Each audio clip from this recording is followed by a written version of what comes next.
At Bo Digital, we like to help our customers tell their unique story. My name is Wayne Stanley, and I'm the owner and founder of Bo Digital, and I'm here to share some of our story with you. When I was a kid, I would go around my grandparents' house and find things of theirs that I treasured, and I would put a tablecloth on their couch, and I would set up my own store. I would sell their belongings back to them, and I guess at that point, that's kind of when I knew I wanted to own my own business one day. Bo Digital is actually named after those grandparents, Glenn Vernon and Shirley Bow. They would be proud of the work that we're doing and the legacy that we're leaving through this company. Bo Digital can help companies of any shape and size, anywhere in the world, with custom marketing work. From logos, websites, social media content, newsletters, and video, we offer the exact custom resources and services that your small business needs. It can be hard for small business owners to spend time on marketing when everything else is calling their attention. That's what we're here for. Your marketing deserves a pro, so be sure to put a bow on it.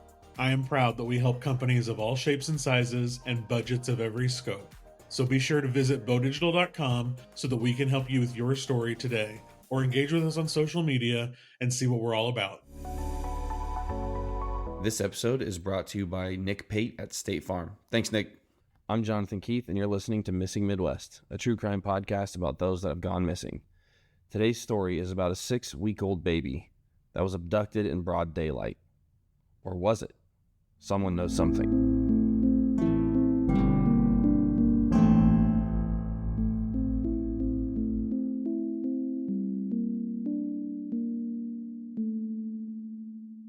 Do you know a baby? A baby. This is weird. This case is weird. I will be interested to see what you think about it at the end, as well as all of you listeners out there. I know what the family thinks. I know what the justice system said. And they are not on the same page. So we will see what you think at the end of it. Okay.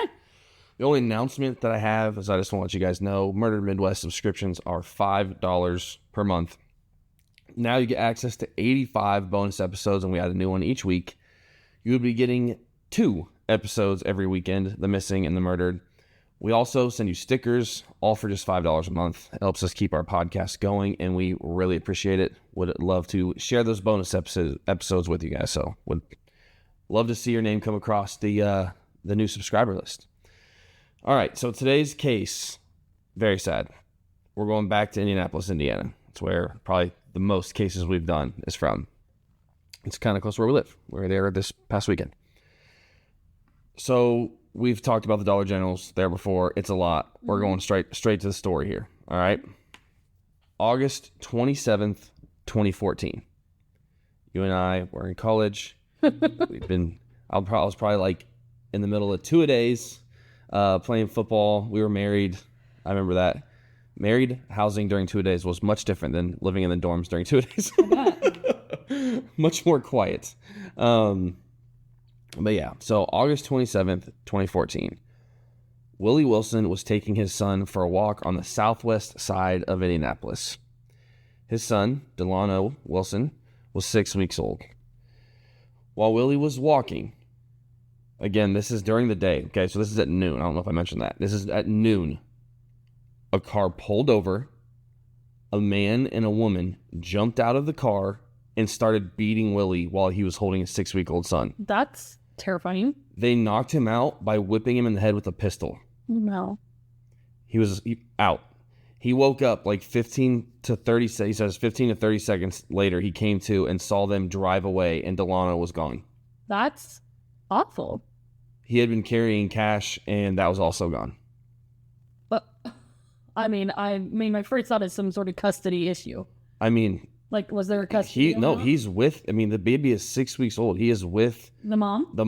And they're together raising this baby for the last 6 weeks. That's okay. Then somebody just decided they wanted to kidnap a baby? So obviously he calls police. Yeah. Immediately.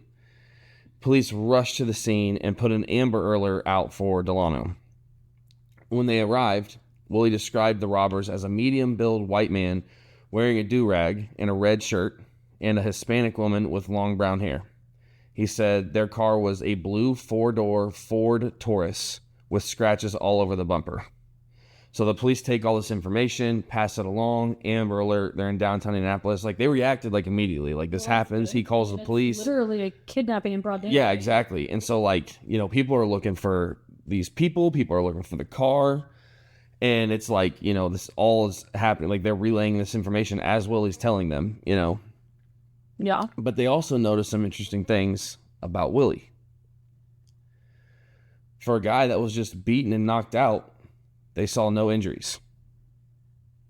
They searched Willie and found 2 phones and some marijuana that these robbers didn't take. If they searched his pocket for cash, he said he had $57 of cash that they took. If they searched for cash, why didn't they take the marijuana? Why didn't they take the phones? Did they just put the phones and the marijuana back in his pockets? That's really, yeah. The police find that very suspicious, and so they actually arrest Willie on possession of marijuana. And like, I have 2 thoughts about that. First of all, I'm like, guys, like, his kid is missing. Let's like not worry about that for right now. Well, I don't think they would if they weren't suspicious. Exactly. On the other hand, though, if they're like, I feel like we need more information from this guy. I know for sure how we can have access to him. Yeah, I felt let's arrest him for possession of marijuana. Reason to hold him. So, like, I mean, people are upset about him getting arrested for marijuana in that moment, which, like... Because, truthfully, I don't think the cops would care in a broad daylight kidnapping. Right. Yeah. So they arrest him for that, and now they have access to it, right? Yeah. So they start immediately, like, all this is happening quickly, because there's a missing baby, you know? They start looking at security footage in the area, and while they couldn't... There's nothing that showed, like, the street where this kidnapping took place. Mm-hmm. There's some cameras that are like on different pieces of the street around it. And one camera sees Willie walking on the street exactly 1 minute before the 911 call with nothing in his hands. There's also never, on any of the security cameras that they get access to, they never see a blue Ford Taurus, ever. What? So now it's like, could Willie have gotten the car wrong? Sure. It's a pretty detailed description. I mean, it is a detailed description, but like, was it a black one? I mean, like, you know what I'm saying? Like, could he have gotten the details wrong? Sure. Yeah. He had just been knocked out. Could he have taken a minute or 2 to fully grasp what happened before he called 911? Sure. Like, it's not like you wake up, my baby's gone, call 911. Like, you sure, it's easy to be like, that's what I would do, but like, you're also coming out of unconsciousness. Like, maybe, I don't know. Yeah. Being 1 minute before he called the 911 call, I don't know. But it's weird, right? Like, it's definitely weird. Yeah. Definitely weird. So the police are like not liking that. They start asking around with neighbors who say that around 3 a.m. the morning of Delano's abduction, they heard Willie and his girlfriend, Delano's mom, yelling at each other. When they talked to I think it's Tanyasha, is the mom's name, about this, she said that there was no argument, but she did say that Delano had been really struggling to sleep. He had been colic or constipated for a few days, and Willie had been up with him pretty much all night on the 26th. She later said that she might have yelled at Willie at some point to help with Delano, but there was no like blow up argument. Her brother was also living with them at the time, and he said the same thing, that like there was, you know, they were talking about like who's going to take care of Delano that night. There was no like big argument. Okay. And now, since Willie had been arrested for marijuana, they were able to look through his phones. Again, 2 phones. Okay. Which, like... Why does he have 2 phones? I mean, there's only one reason I can think of to have 2 phones. One for work and yeah, one for home. Exactly. And so in one of the phones, they were able to find that he had recent searches about child abductions and missing children reports. Excuse me? Those searches were from the morning that Delano went missing. Yuck. Yeah. Police obtain a warrant to search the house, and they end up finding a little bit of blood on one of Delano's blankets. Now, it was not a substantial amount of blood. It was a little bit, but blood is blood. Blood is blood, and I've had 3 babies. I don't ever remember them bleeding ever. Do you ever once remember any of our babies bleeding? ever. Raylan's got like. I remember her heel Scratch bleeding or from like different like heel sticks from the doctor. It's not uncalled, But like it's you're not talking unheard like of. you're talking like a drop though. Yeah. I mean, she like okay, whatever. Keep going. Yeah. I don't know. I don't think any of them ever once like bled significantly enough for it to be on a blanket though, ever. I don't know. And again, this is not a lot of blood, but the police see this as like a big red flag. So then they bring dogs in, and the dogs pick up on both Delano and Willie's scent following to a nearby woods. Whoa. Yeah. So they search these woods, obviously. They bring in the teams. They're searching. They look everywhere in these woods. And we're in downtown Indy. Like, there aren't big woods down there. Like, he's not that far away from downtown, like the circle. And like, yes, there's patches of woods, but there's nothing like, yeah, there's a huge forest that we might be. It's not like the Appalachian Mountains where you're like, we may never find it in here. Like, no, this is a small woods, right? And they never find anything. There's not a ton of wildlife that could damage, No, it's not like there's. City. Yeah, we're in a city. Yeah. They never found Delano's body. They've never found Delano's body anywhere. What? And Willie sticks to his story that someone ran up on him and abducted Delano. Okay. Like that. I don't believe it. I mean. So with the evidence that they have so far. Let me just. Why are you Googling child abductions and then your child gets abducted hours later? Yeah, that's not good. That enough is enough for me to be like, this guy's hiding something. That's bad. That's for sure bad. For sure bad. Are you ready to upgrade to the home that fits your family best?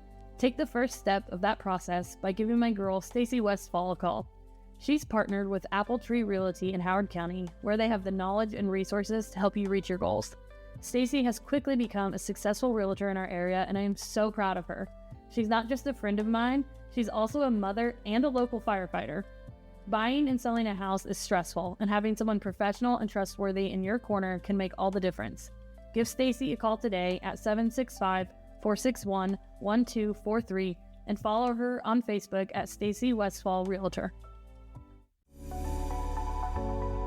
So, the evidence that they have so far. They arrest Willie and charge him for murder in February of 2015. Okay. So this is like, 5 months after. So they think he murdered 6 months after. They think he murdered I was thinking maybe he sold him. It's a theory. There's no proof of that. Is a theory. Yeah, there's no proof. Way. So he gets arrested for murder, and he's going to go to trial. Like he's claiming not guilty. He sticks to his story this whole time. He sticks to his story. There's not a lot of evidence that he didn't. So again, they're basing all of this on we have blood at the house. We have a dog. A tiny amount of blood. Yeah, we have dogs saying that he went to these woods. We have the security camera saying that he didn't have a baby there. I mean, it's way sketchy. Yeah. But can you prove it? Well, the trial keeps getting pushed back, and I couldn't find out why, but it was like several times the trial gets pushed back. February 2015. Okay. So the trial keeps getting pushed back, and Willie didn't actually go to trial until the fall of 2016. So at this point, Delano's been missing for 2 years, and he's been in jail for like a year and a half at this point. Yeah, that is not a speedy trial. No.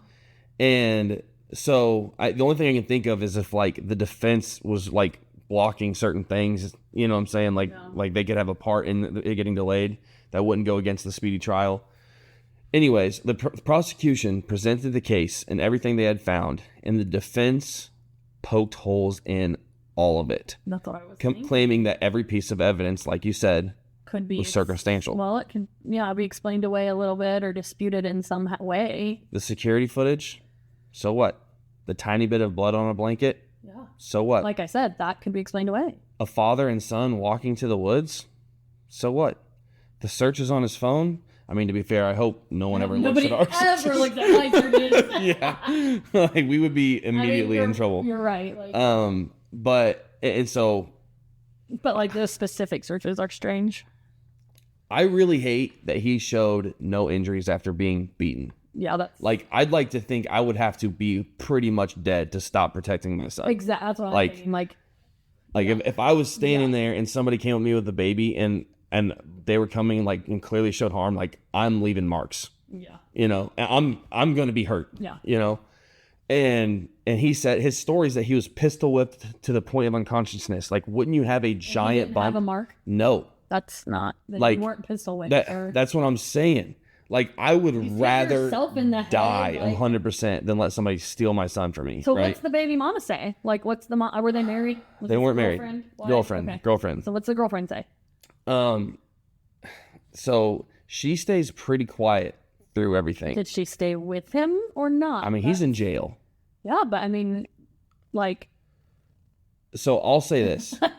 I would say whatever. From everything, pretty telling. From everything that I've seen, she buys his story, but she is not with him. Like, her family hates him. Her family believes that he murdered Delano.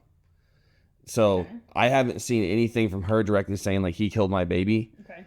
But yeah. So the defense also didn't like the fact that Willie was arrested for possession of marijuana right after he called 911 about his son being abducted. And they have a good point. If he was going to like stage this whole random abduction thing, like, wouldn't you think he would have ditched the marijuana in the second phone? Yeah. Like, that makes a lot of sense to me. Like, if you're like, okay, I'm going to kill this kid, I'm going to call and say that I was, beaten and that they stole my son. I'm going to bring the police to my front door because my son is missing. Like, maybe cover up the crimes that you're also committing. Agreed. So, like, in that scenario, you'd think they'd show up and he definitely wouldn't have a second phone and he definitely wouldn't have weed in his pocket. 100%. Yeah. So, there's that. Not a good idea to bring the police right to you unless it's 100% an emergency, is like what they're saying. Also, they never found Delano's body in the woods. There was no crime scene. There was no murder weapon. There was no motive. Like, him crying at night is not a motive, No. People had seen and heard Delano that morning. So it's not like he had this grand scheme. And so if he had taken Delano to the woods that morning and then called the police to say, hey, I've been abducted, they arrested him for marijuana. He didn't get to go back to those woods. He couldn't have moved the baby. I mean. Right? I mean. Yeah, I guess. Like, he couldn't have. He was in prison. He was in jail. Yeah. So, like, that is a good point. Yeah. That is a good point. And so, like, the window of time, like, if Delano was murdered that day, the window of time and opportunity was not very big. No. And where did he go? Yeah. Like, where's the murder weapon? How did he do it? Like, there's no crime scene. There was no opportunity to cover anything up because he was arrested. Yeah, I do. Yeah. They were able to search his phones. Like, it's not like they found text that said, hey, I dropped this baby in the woods, go get it for me. Like, that didn't happen, Definitely doesn't. I mean, that's one of those cases that you can, like, defend it either way. I mean, I hate a lot of things about it from his perspective, but I also can't make that make sense. I can't make any of it make sense. It's like, I feel like I'm in college when they give you the, like a persuasive essay and they're like, write it from this point of view. Yeah. But then also write it from this point of view. Yeah. And like, you could do it with this one. Persuade you from both points of view. This one, I'm like, I feel like I could defend him and I could like go against him too. Okay. So think about what you just said. Everything you just said with the essay in college and all that stuff. If you're a juror. That's what I'm saying. Can you say as a juror that there is no doubt? Without a reasonable doubt, no, I cannot. To say the defense created reasonable doubt would be an understatement. The jury deliberated for 6 hours and found Willie Wilson not guilty. I don't blame him. He was acquitted of all charges and released. I don't blame him at all. You cannot go to a jury with evidence that is so easily explained away like that and expect them to put someone in jail for life. No. I mean, we talked about it like before. I said, if I'm on a jury and you're going to try to get me and my conscience for the rest of my life to put someone behind bars for the rest of their life. I need a body. I need a crime scene. I need a murder weapon. I need cold, hard evidence. I don't have to have a body. Most cases, it's very hard to get a conviction without a body, first of all. I don't even think I would need a body. but I need freaking hard evidence. I mean, nothing here is hard And evidence. That's not hard evidence. Nothing so is. I don't blame them at all. Do I think that he's sketchy? Yeah. Right. So you'd think And that... he can't be tried again. No, he could have stopped me like, oh, yeah, I did that for sure. Isn't that wild? I hate it. He could have walked out of the court and been like, yeah, I did do it, and that he could never be tried for murder again. Let's talk about after court. Wouldn't you think, if everything he said was true, he would come out of prison with a pretty intense campaign to find his son? Yeah. Like, somebody out there has my son. I want to find... I just spent 2 years in jail because somebody else took my son from me. Yeah. No. Cool. All efforts to find Delano pretty much have stopped ever since. I have found nothing and seen nothing about Willie trying to find these people who abducted his son. Wow, Law really? enforcement has not publicly said this, but it seems that they believe that Willie killed his son and got away with it. Delano's mother, not really ever saying anything publicly, but her family sure has. Wow. They were very upset when Willie was found innocent. There is a Facebook page on Facebook called Remembering Angel Baby Delano Wilson, and I don't actually think it's ran by family. Like, I read through dozens of posts, and it sounds like it actually is not by somebody in the immediate family. But the person running it definitely believes that Willie is guilty of murdering Delano. They are not happy that he's free. This is like an off-the-record observation. Like, I can't prove this. This is all alleged on the Facebook page. So this is like me just basically, like, this is a rumor on the Facebook page that Willie also had another daughter who was injured and has like lifelong disabilities because of this injury. Oh. And like, these people on the Facebook page are pointing the finger at Willie. Like, I obviously don't know that is not anything that I can prove or find anywhere, but like, it's on the Facebook page. Just more fuel to the fire of this Facebook page, like, definitely not liking Willie. So, yeah. Aside from Willie, the family all believes that Delano is dead and hopes to recover his body someday. Like, nobody is really looking for him in the hopes that he's still alive out there. Which I feel like... I mean, I would say, if I had to guess, I'd say he's probably dead. But it's not. There's not a 0% chance that he's alive out there. Like you said, Willie could have sold him. Willie could have actually had some kind of interaction where he lost him. Like, I don't know. Traded it. Something. Just like a million things. Yeah. Yeah. Like, do I think Willie is the reason Delano is gone? Like, probably. Yeah. You know, but... Can't say for sure, though. Can't say for sure. Like, and that's just allegedly. I mean, the common sense meter on all of this says that. But, like, there's no evidence that points towards that, you know? So it's like, I hate that. Yeah, exactly. So they've still never found his body. So this is not a case for our friend Tyler. Yeah, this one. We just talked about yeah. Our friend in Murdered Midwest. I talked about our friend Tyler, and he said that he prefers Murdered Midwest over Missing Midwest. He wants closure. He likes closure. There's no closure here. And there is none here. So none. Sorry about that. But I did want to throw this out there, though. So he would be 11 years old right now, and he has kind of a unique greenish birthmark on his right shin. So in the small possibility that he's out there somewhere, if you ever see somebody with an 11-year-old boy that has a unique greenish birthmark on his right shin, like, maybe say something to somebody. Watch me be looking for this birthmark for the rest of my life. Yeah. But yeah, I mean, I'm saying it's not a 0% chance that Delano could be out there somewhere. No, definitely not. Man, it's crazy. But someone knows something for sure. Yep. This podcast is a So.Will.I.Studos production. So will I. Did you know the Jefferson House of Flowers has been a local Kokomo florist for almost 100 years? Our trained designers make beautiful arrangements for literally any occasion. You can send flowers for any reason. Birthdays, anniversaries, get well, congratulations. The list goes on. We make flowers for funerals, weddings, proposals, and even proms. Let's be honest. Receiving flowers, whether you're at home or at work, it makes you feel special. You get butterflies and you feel loved, and that's what sending flowers is all about, the feeling it creates. Call us at 765-452-8269 and let us create something special and send it out for you. Or you can stop in and see us at 4300 West, 100 North Kokomo. We always have a cooler full of flowers that are ready to go, as well as a boutique full of gifts. Shop local, support local, and send flowers.